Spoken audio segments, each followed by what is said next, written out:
Gopher Broke is the story of the origins of the 442nd Regimental Combat Team, which was an all-Japanese fighting unit during World War II. And I brought Anne on as a producer, and so she helped me a ton during the making of this feature. Anne was my professor at the Academy for Creative Media. I graduated from there in 2012. Anne is one of our undiscovered hidden talents, I feel like, in Hawaii. I'll be ready. I work in cinematography as well as directing and producing, and I'm also an educator, and I teach at the Academy for Creative Media at Manoa. I was largely raised in Hawaii and actually migrated between Hawaii and the mainland quite a bit when I was younger, but went to school here, high school, and actually did my undergrad in English at the University of Hawaii at Manoa. I ended up doing a master's degree at New York University in creative writing and poetry. And then it was only during my second year in poetry that I decided to actually apply to film school and try filmmaking. When I told one of my mentors at NYU that I was going to try filmmaking, she's a poet, and she was like, I'm really sad that you're leaving us. And I told her, I'm going to take the poetry with me, hopefully, and bring it into the filmmaking. So I went to USC's graduate program in cinema TV. I had no idea going into film school that it would be right for me, but once I started making films, I knew it was perfect. For my thesis film, I had a film that was a little bit more experimental. It was a short called Waking Melee, and that actually went to Sundance Film Festival, which was, for me, a shot in the dark, as with anybody. When I was little, I had this dream about you that, I don't know, you did something really stupid, like fall off the roof.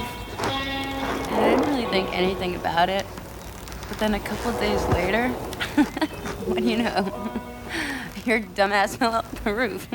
You would never guess your film would get into Sundance.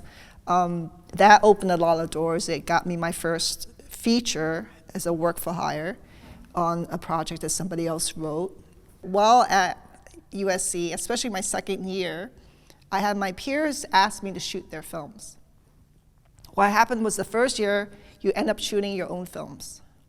So people can really see what your visual style is. And I think they saw that even in the films that I directed and I shot, that I was really trying to work with the medium in a visual way. So they were attracted to that and asked me to shoot. As a cinematographer, I've worked with both female directors and male directors. And I tend to be attracted to projects via the script first, and make sure that there's something in the script that I can contribute to, and also that I can connect with. In Treeless Mountain, So Young Kim, the director, and myself, in pre-production, we approached breaking down the script in terms of not only the action, but identifying the key emotional beats that we had to capture in each scene. 엄마 뭐해? 진, 엄마 진한테 할 말 있어. 엄마 아빠 찾으러 갈 거야. 여기다가 동전 넣고 동전 가득 차면 엄마 그때 올 거야. If I'm so bold to say that this is a very common gender approach for women, is to pay attention and highlight the emotional narrative in a story. What that means is that what is the main character, what is the protagonist feeling at any point of the plot, in any point of the story, and how can we convey that cinematically? The priority was to make sure that the two leads, who were 4- and 6-year-old girls, felt comfortable and safe. We had to be flexible so that if the two leads weren't in the right mood emotionally, then we had to shift gears and think of something else to shoot, some other scene, or to give them a break. So everything was really focused on how do we make them feel safe. And because of that, you can get more authentic performances. Margarita with the Straw, which was directed by Shonali Bose. The story, in short, was birthed out of a lot of grief because she lost her son. Because I knew that there was so much sort of love actually attached to the project, that it had meaning beyond just the film itself. It was like something that needed to happen. And so I wanted to support that. 아유, 아유.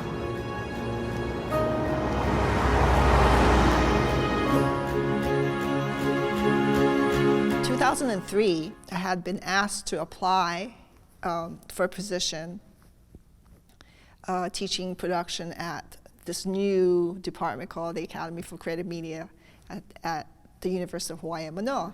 Being able to work with students to develop their voices and being able to guide their productions in a way that they're able to tell a cohesive story in the manner that they want to, with the expression that they can feel confident about. Teaching has been a boon, but it's been a surprise because I definitely did not go into film school thinking I was going to be teaching it. I mean, I'm really very much a mother hen.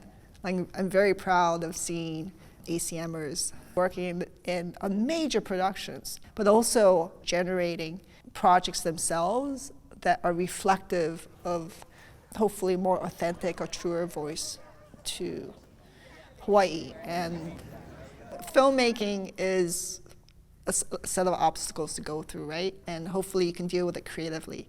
And hopefully too, you can deal with it in a way that you treat people like you would want to be treated, in a very sort of compassionate, graceful way.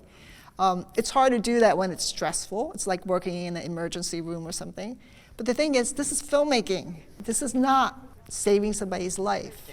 So we need to keep things in perspective too. Like, let's not endanger people, and let's hopefully keep a sense of humor and think about the bigger picture. I think filmmaking is the contemporary spiritual medium. There's a lot of teaching that can happen. There's a lot of opportunities for personal growth that can happen working in film production. And it's not just about the final product.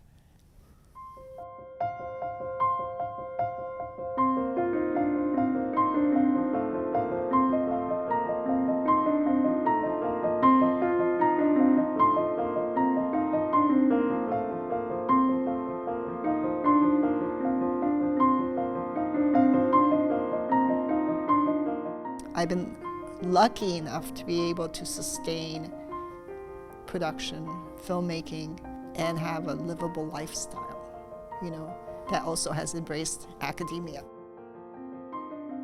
There's something that happens that can be like poetry when you juxtapose visual imagery with sound, with editing. Just a collage of all of that could be such a visceral experience that it brings to life like a poem.